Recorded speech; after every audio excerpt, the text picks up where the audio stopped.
Olá, turma, aqui é a professora Andréia, professora da disciplina de vocês. Vamos conversar um pouquinho sobre as unidades de 1 a 4. A gente começa falando na unidade 1 sobre gestão de diversidade, né? É uma questão, assim, bem atual, bem presente e marcante no que estamos vivendo aí na atualidade, né? Não só em questões empresariais, mas também a nível pessoal, né? O que significa diversidade? A diversidade é a gente encontrar diversas vivências, experiências de vida, né? Às vezes numa pessoa que está ali do seu lado, né? E aí, por essa pessoa já ter uma outra visão, um outro pensamento, uma outra resolução dessa diversidade, ela sabe solucionar às vezes um problema que de repente você não está ali enxergando, né? E com isso, quando a gente tem uma equipe mais diversa, né, a gente consequentemente tem uma equipe mais criativa, porque com isso ela consegue propor soluções mais criativas e eficientes para o dia a dia do trabalho, né? Porque esse time vai ser super variado, né? Então, consequentemente, um maior número de ideias vão ser propostas, né? E com isso, mais facilmente a empresa vai conseguir os resultados que ela tanto almeja. E aí, quando a gente fala de diversidade, a gente pode falar de diversidade de pensamentos, né? Diferentes formas de pensar, diferentes pontos de vista, ideias e opiniões, as diferenças de hábitos, crenças, valores, diversidade cultural, comportamental, de gênero, de gerações. Quando a gente está inserido numa empresa, a gente lida com pessoas de diversos tipos, de diversas formações, de diversas educações, de diversos pode até ser de países, de culturas diferentes, né? Então, assim, o que é primordial em qualquer tipo de relacionamento, por mais diferente que seja a pessoa, é que a base desse relacionamento seja o respeito. Mesmo que você não concorde com aquela pessoa, você tente enxergar o ponto de vista dela, mas acima de tudo respeitá-la como ser humano, né? A gente não precisa gostar de todo mundo, mas é necessário a gente no ambiente de trabalho se dar bem com todo mundo. Então, o que significa essa diversidade, né? É a gente integrar num único ambiente pessoas que compartilham de ideias e visões diferentes, tá? E a partir dessa união que surge esse enriquecimento tão, tão grande culturalmente falando, né? E que influencia positivamente e na melhoria dos resultados, porque acaba que a gente cria um ambiente mais leve, onde pessoas diferentes se relacionam, propostas de pensamentos diferentes são colocadas aí na mesa, né? Então, acaba que é até um ambiente até mais dinâmico, tá? Na unidade 2, a gente vai falar de clima organizacional. O que seria o clima da empresa? O clima é a sinergia da empresa, né? A percepção do funcionário em relação àquele ambiente, aquela energia que aquele ambiente traz. E quando a gente fala da percepção do funcionário, a gente fala que o funcionário ele analisa diversas questões nesse clima, né? Ele analisa o líder, ele analisa o ambiente físico em si, né, a estrutura da empresa, ele analisa as questões de benefício, as questões do ambiente físico, né, que a gente falou de estrutura, mas também relacionadas assim aos membros da organização, né, o relacionamento com o outro, com seus pares, com a sua equipe, né. Então, assim, a gente passa a maior parte do tempo no trabalho, né? Acaba que a gente fica mais no trabalho do que com as nossas próprias famílias. Então, é importante que a gente se sinta bem onde a gente trabalha, né? E vários estudos apontam que quem está bem no ambiente de trabalho, quem está satisfeito, consequentemente vai ter uma maior produtividade e com isso o rendimento dessa pessoa vai ser maior e com isso, consequentemente, vai gerar mais resultados para a empresa, tá? Então, quando a gente fala de clima organizacional, esse clima ele tem que ser medido de certa forma, né? Como é que a gente vai propor melhoria se a gente não conhece esse ambiente? Então, esse ambiente ele tem que ser conhecido. E como é que a gente conhece esse ambiente? Fazendo uma pesquisa de clima. Algumas empresas chamam pesquisa de ambiência também. E como é que é feita essa pesquisa, né? Normalmente são formulários online, algumas são impressos, né? Algumas empresas mais antigas. Nem toda empresa tem, claro que uma microempresa, uma empresa familiar não vai ter. Depende muito que o RH dessa empresa tenha uma visão estratégica. E aí, com isso, ele vai estar formulando esse RH estratégico junto com a liderança, esse questionário para ser feito de forma imparcial, claro, medindo diversos itens que ela deseja conhecer. E aí pode ser comunicação, como é que está a comunicação dessa equipe de trabalho, com a sua liderança, com os seus pares, né? Como é que está a cultura da empresa? A empresa conhece, os funcionários conhecem a cultura, vestem a camisa realmente da empresa, acreditam naquilo que a empresa nomeia como valores? Como é que o funcionário enxerga o ambiente de trabalho dele? É um ambiente seguro? É um ambiente que tem uma energia legal, né? É um ambiente harmônico?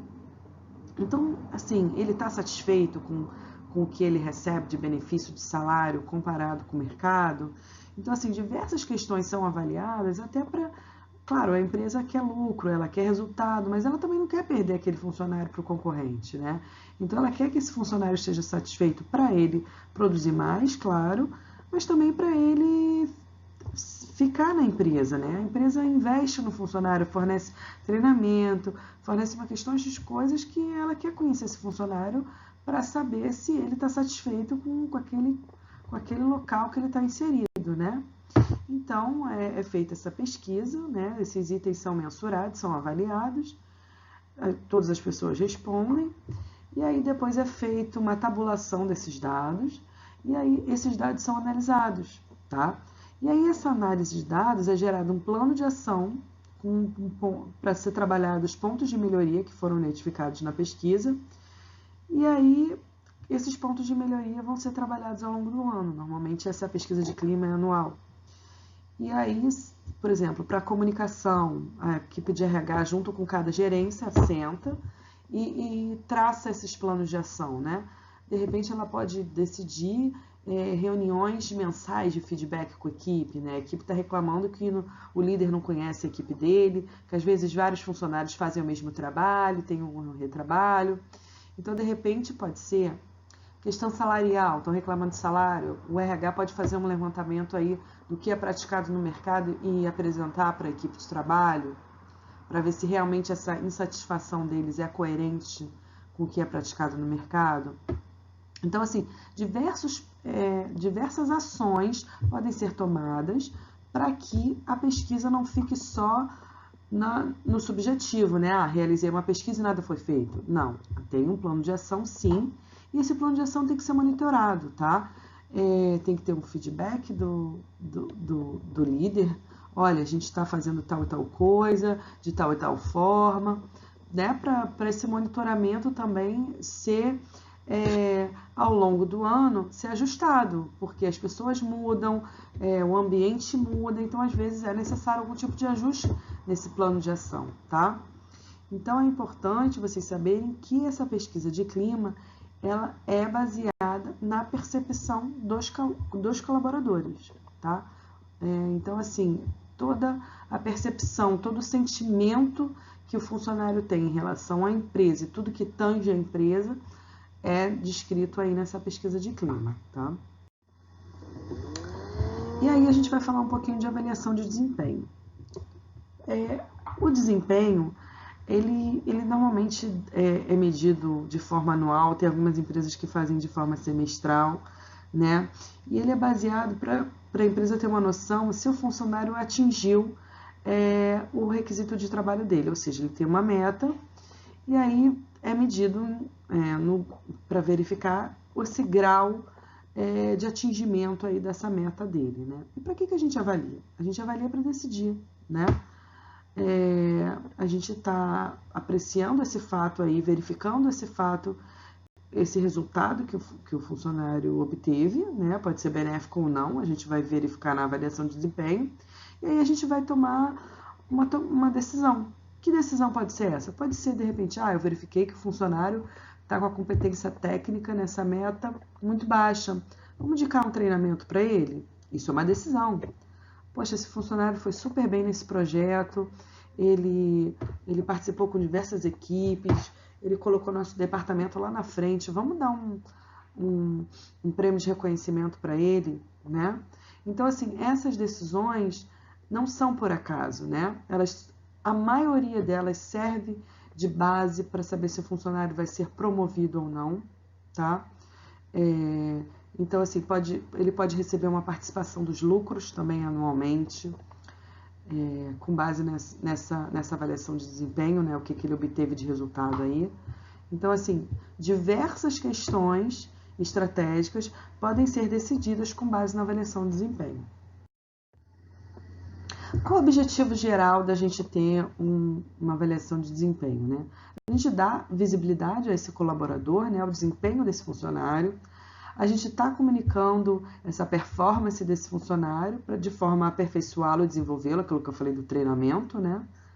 Para a gente ter um feedback mesmo, é muito importante que a liderança tenha uma troca com a sua equipe, para a gente estabelecer os objetivos e as metas do funcionário, para ele saber, poxa, eu estou inserido aqui nessa empresa por algum motivo, né? O meu trabalho tem alguma razão de ser maior que está lá numa visão estratégica da empresa, né?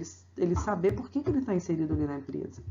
Para aumentar a produtividade desse funcionário, para adequar o indivíduo ao cargo. Às vezes a gente tem diversas pessoas que não estão condizentes aí com o que fazem, tanto a níveis de perfil quanto a níveis de competência técnica. Então, às vezes, a gente pode, na avaliação de desempenho, verificar isso e fazer esse ajuste, tá? Fornecer incentivos pelo bom desempenho, aquilo que eu falei de premiação, promoção, bonificação. Melhorar o relacionamento interpessoal, porque a partir do momento que a gente conhece a forma que esse funcionário ele se desempenha, a gente vai parabenizá-lo, a equipe vai reconhecer essa pessoa, né? Melhorar a comunicação, porque a gente vai ter um feedback, vai ter uma troca. E aí, essa avaliação de desempenho, a gente vai subsidiar aquilo que eu falei, o treinamento, né? Que pode ser ou não que o funcionário necessite, planejamento de carreira, né? A gente ter uma visão da carreira do funcionário como todo, como é que ele está inserido aí nesse planejamento de carreira. Recrutamento e seleção, a gente dá um retorno lá para a área de recrutamento e seleção, olha, esse perfil que vocês contrataram não está condizente aí com o cargo, não. E vamos fazer um ajuste aí nessa contratação, né? A promoção, aquilo que eu falei, né? Com base nos resultados, poxa, esse cara foi super bem, vamos promover ele merece e tal, né? Quais são os problemas dessas avaliações, né? Pode ser uma avaliação de desempenho, aquela que eu uso todo ano, ela ainda enlatada, engessada, ela não tem legitimidade nenhuma, porque ela não é atual, né? Ela é aquela mesma. Pode acontecer dessa avaliação ficar na subjetividade, percepção do avaliador, né? No achismo, né? Aquilo que ele decide por conta própria, né? Pode ser por uma questão de estar utilizando essas ferramentas que são inadequadas, né? Mas não são efetivas. Pode ter uma dificuldade de estabelecer o padrão de desempenho, por exemplo, o que é o correto como padrão que a empresa quer, né? Então, como é que eu vou avaliar se eu não sei nem o que é o padrão de desempenho que a empresa espera, né? Então, tudo isso tem que ser conversado anteriormente à avaliação. Pode ter erro de percepção, né? Porque às vezes quem decide ali não tem uma visão geral, às vezes do funcionário, não conhece ele realmente, não sabe o que aquele funcionário está fazendo de forma aprofundada. Pode não ter o feedback, que é tão importante. A pessoa, ela trabalha o ano inteiro, ela recebe uma avaliação baixa e ela não sabe por que ela recebeu uma avaliação baixa. Talvez se o gerente dela tivesse uma reunião para dar esse retorno, para dar esse feedback, olha, você precisa melhorar aqui, aqui, aqui. Poxa, esse funcionário com certeza ia tentar dar o melhor dele, né? Então, se tem essa ausência de feedback, é um super problema de avaliação. E aí não conferir ao gerente também o nosso último problema aqui, o poder que ele necessita para avaliar, né? Às vezes pode ficar ali só naquele formulário, e aí o gerente quer poder ajudar a equipe dele, poder ajudar o funcionário dele, e ele não tem esse poder, tá? Bom, agora na unidade 4 a gente vai falar um pouquinho de desenvolvimento de carreira, né? É importante que a gente saiba que nos dias atuais, nós somos os protagonistas da nossa carreira, da nossa história. A gente que tem que correr atrás.